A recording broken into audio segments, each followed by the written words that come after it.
Capítulo primero. Concepto de fe. Hace 35 años aproximadamente le pregunté al Señor que me diera un concepto de fe que yo pudiera comprender y poner en acción, porque la mayoría de los libros que había leído sobre el tema todos hacían referencia al texto bíblico de la carta a los Hebreos capítulo 11 verso 1, el cual reza: es, pues, la fe la certeza de lo que se espera, la convicción de lo que no se ve.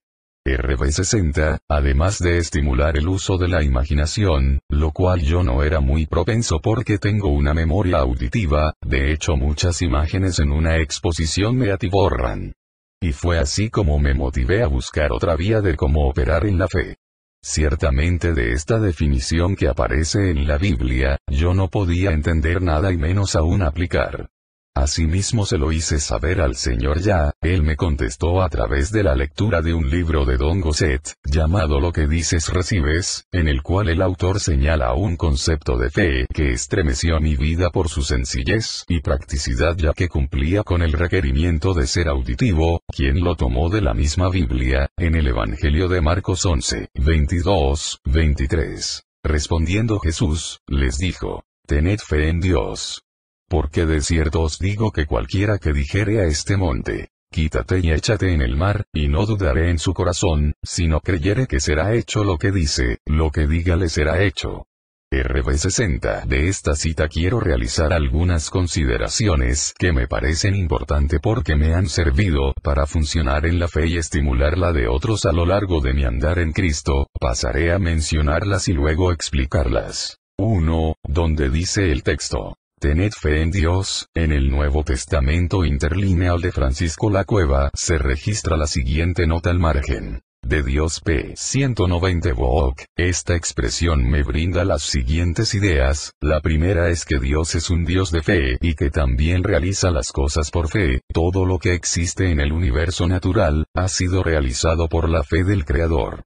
2. En el verso citado, el Señor Jesús pasa a explicar cómo Dios hace las cosas por la fe, es decir, cómo Él ejerce su fe. 3. También se observa cómo el hombre debe operar en fe. Se dice enfáticamente que cualquier ser humano puede ejecutar la fe de Dios, no hay distinción de personas. De hecho, todos los discípulos eran personas no nacidas de nuevo, lo que significa que no habían sido regeneradas por Cristo todavía. Todos estos señalamientos nos permiten por una parte obtener una conclusión que el hombre y Dios ejercen la fe de la misma manera, por otra parte se generan unas preguntas. ¿Cómo funciona la fe? ¿Cómo Dios y el hombre accionan la fe? ¿En qué consiste la fe de Dios? Todas estas interrogantes tienen la siguiente respuesta: creer lo que uno dice, es decir, creer en uno mismo, tener autoconfianza.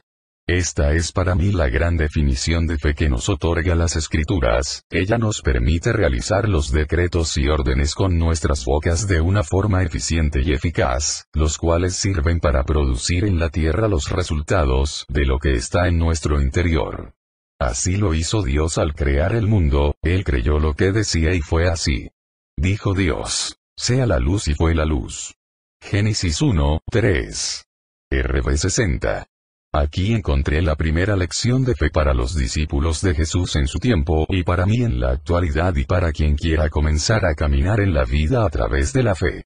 La Biblia también revela que el hombre se intersecta con la fe de Dios cuando cree, porque se ubica en la dimensión de Dios donde todo es posible para él, y para el Creador no hay nada imposible.